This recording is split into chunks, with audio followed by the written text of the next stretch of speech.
being a playwright is so weird. It is weirder than, I was just talking about this. I went to my friend's book party last night and I was talking about this with her editor, like how, because I've written prose too, but it's not the same. Did you ever do TV writing? I've done a little bit. I don't really want to do it that much. Why?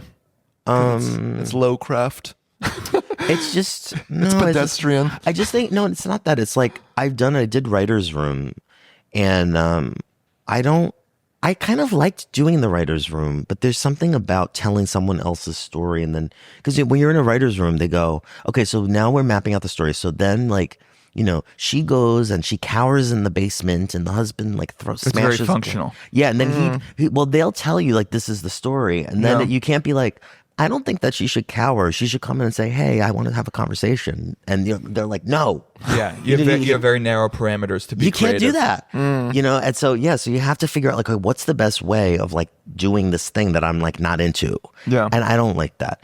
If I could, you know, be a showrunner, I don't know. There's something also about the corporations and the studios and having to run all your notes and everything. It's just a real drag. Yeah. And I really enjoy the aesthetic kind of experience of just being alone and with your doodles. If this play Stereophonic, if I had tried to pitch this, I did try to pitch it actually. At one point I was trying to sell it as a series and no one really wanted to do it. Now they all want to do it.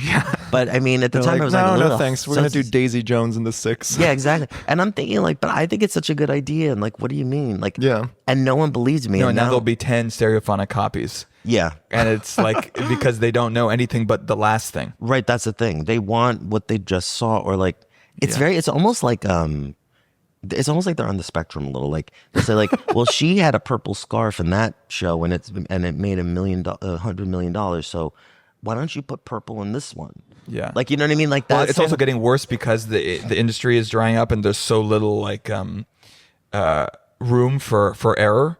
So they're just like, well, we have to quantify everything and data will solve it. And they do. And they have and that's what's that called again when they run it through the computer? Algorithms. The algorithms, yeah. So because I had that. Oh, our algorithm told us that people don't want any of that. Okay. For Stereophonic? Yeah. They don't like this kind of thing. The taste clusters. I was like, okay, well, do your algorithm then. I don't really. I mean, it's so strange. Like, it's so clinical, and I think it's so sad what happened with the streamers and stuff because the streamers were like the Wild West, you know. And when they start, I mean, this is what always happens in Hollywood. It's so thrilling because everyone's just throwing things at the wall and going like, who knows, you know? I mean. And like Amazon did Transparent, and then like that was a huge hit for them. And then they said, great, now let's do Lord of the Rings. Yeah. And Jack Reacher the most. Yeah, Jack Reacher. Right.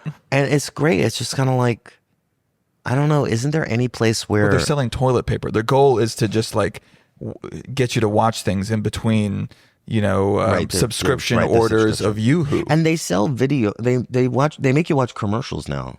Yeah. I noticed it because I don't watch a lot of these things, but I watched them the other day and they're like, oh, now watch commercials. But Jeff Bezos was at your play when I went and he loved I heard about the show. it. I heard about it. But now, JB, you're dead to me. Fix the Washington Post right now. Oh, yeah. Yeah, I mean, I'm mad about all this stuff. Yeah. If you had known that, you would have kicked him out of your play. I would have grabbed him. Him and all 8 of his identical bodyguards. Wow. Dan, you told me that you went up to him and shook his hand and said, I'm a huge fan, Jeff. Yeah, I thought he was Mr. Clean. I was confused. I thought he was the guy from the bottle. I'm disappointed. Well, I'm glad to share the couch with someone who still has her morals intact. I have no morals, no. But do you foresee this sort of corporatization happening in the theater industry? Because I mean, it's already happened. It's already happened, but it's like, how do we save it? Regional theaters are dying. What needs to happen? I don't know. I'm really scared. I'm really not. I was fine up until even about a year ago, and then I started getting nervous. I don't know. I think one way to save it. Well, I don't know. I'm just going to speak off the top of my head because I don't know how to save it because I'm really scared. I will say what's not going to save it is cynicism and folding your hands and trying to do what you think you're supposed to do. I think we need people with big ideas and counterintuitive ideas and big plans and passion. And But what about just putting Timothy Chalamet in a play? and What that, about that? and Timmy Have you thought about and that? Timmy Tim? I like him. Because to me, that's when I look at the landscape. It seems like that's what people think is the solution to. Yeah. Well, and it works. I mean, Robert Downey Jr. is. I mean, my friend Ayed wrote that play that Robert Downey Jr. is in, and I adore him. And I'm happy that they're selling all these tickets. And it's selling a ton of tickets. Is it cynical? Yeah. Like, would I say no if Nicole Kidman wanted to do a play with me? I would say no. Let's do it. Yeah. You know what I mean? It's great to make money if she's good in the part. But I think it's wonderful. I mean, I think people are so happy to see my play, which is a play with 0 stars, and get to know them in a way. I mean, it's so refreshing to get to know people who are stars. We just don't know them yet. Right. They're Well, also, they can inhabit the character in a way that, like, it is distracting when you're watching Robert Downey Jr. You're just like, I'm looking at Iron Man for 2 hours. His iconography supersedes everything else, and Yeah. that's a deficit.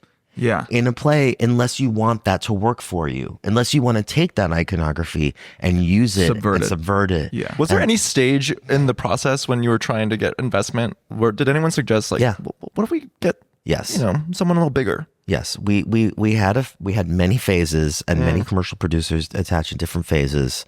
And at Playwright Horizons, we had a really actually nice guy who believed in the play, but was like, we have to have all these TV stars in this play.